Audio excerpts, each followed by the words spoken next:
saya ingin tahu pendapat atau opininya Pak Doli terhadap pernyataan para jenderal senior ini.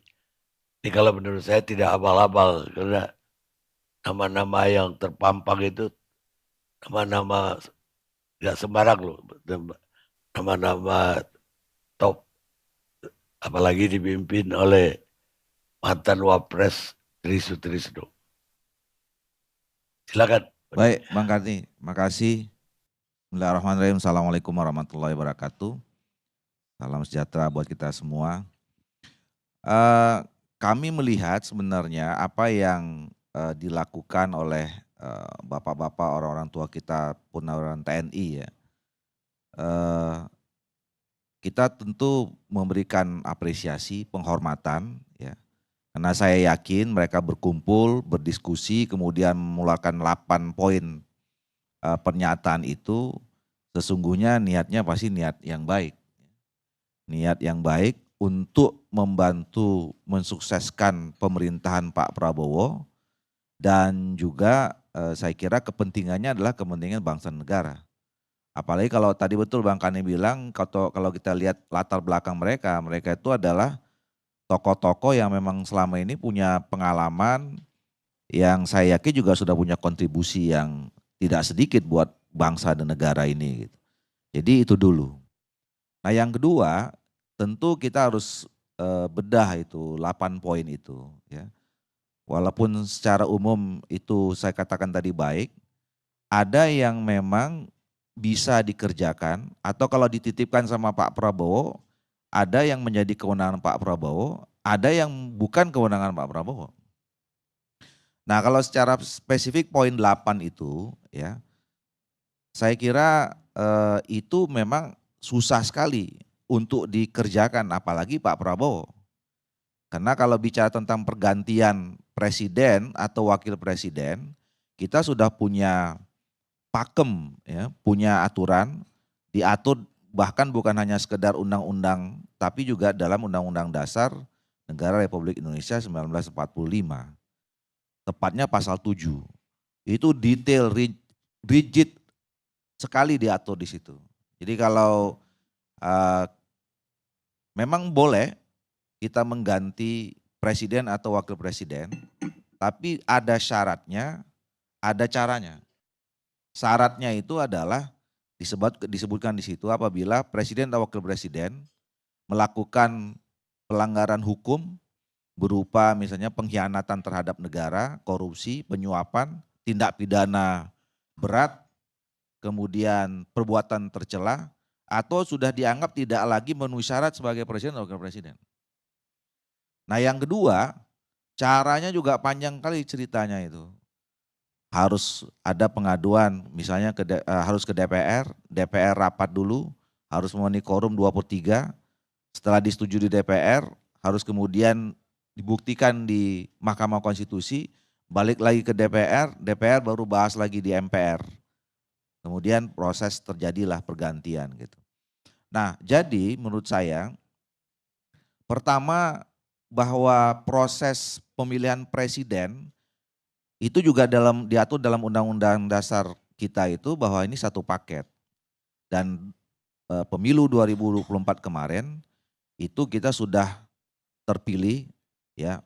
Apakah ada pro kontra soal prosesnya ya, tapi fakta membuktikan bahwa secara konstitusional ya, kemarin Pilpres itu sudah selesai, sudah terpilih presiden kita Pak Prabowo, wakil presiden kita adalah Pak Gibran.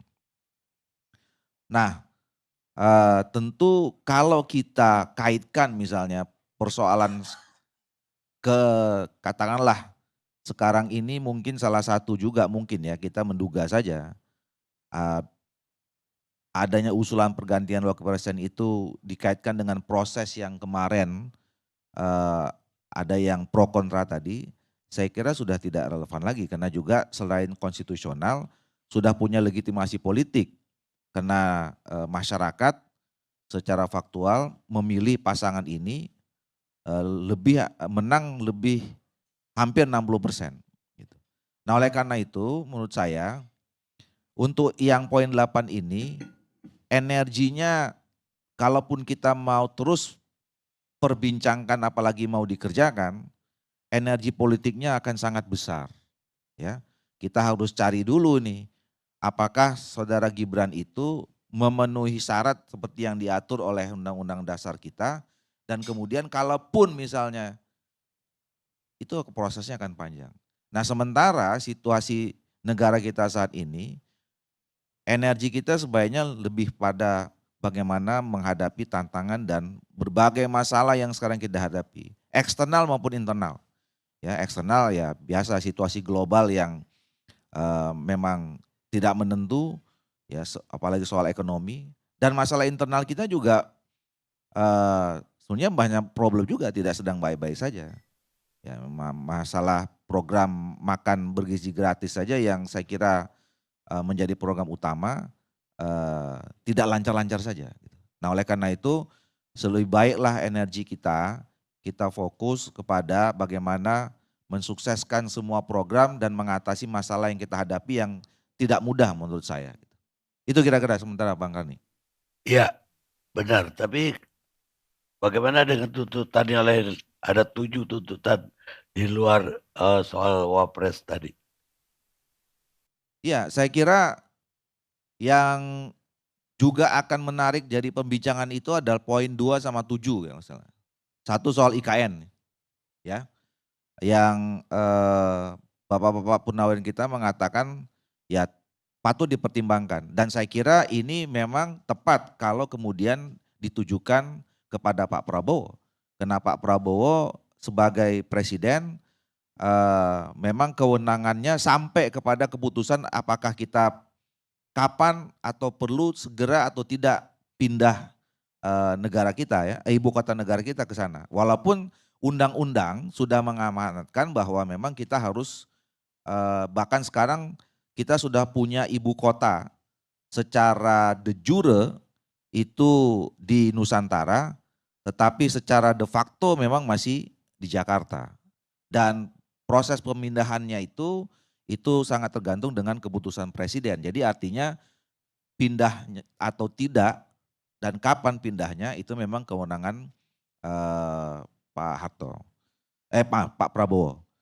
Kemudian yang ketujuh ini soal peran Polri ya yang memang sekarang sedang ditunggu-tunggu atau memang kemudian menjadi agenda salah satunya di DPR bersama pemerintah di dalam membahas undang-undang Polri ya. Nah saya kira ya karena ini pandangan dari bapak-bapak kita di TNI yang tentu punya pandangan termasuk sejarah bagaimana mengelola negara, menempatkan ke lembaga-lembaga negara seperti TNI, Polri dan seterusnya gitu ya. Nah saya kira nanti perlu juga dibuka ruang diskusi itu lebih detail ya. Bagaimana sebetulnya konsep yang ditawarkan oleh bapak-bapak kita itu yang nanti kemudian juga bisa didiskusikan dengan pemerintah dan juga teman-teman di DPR.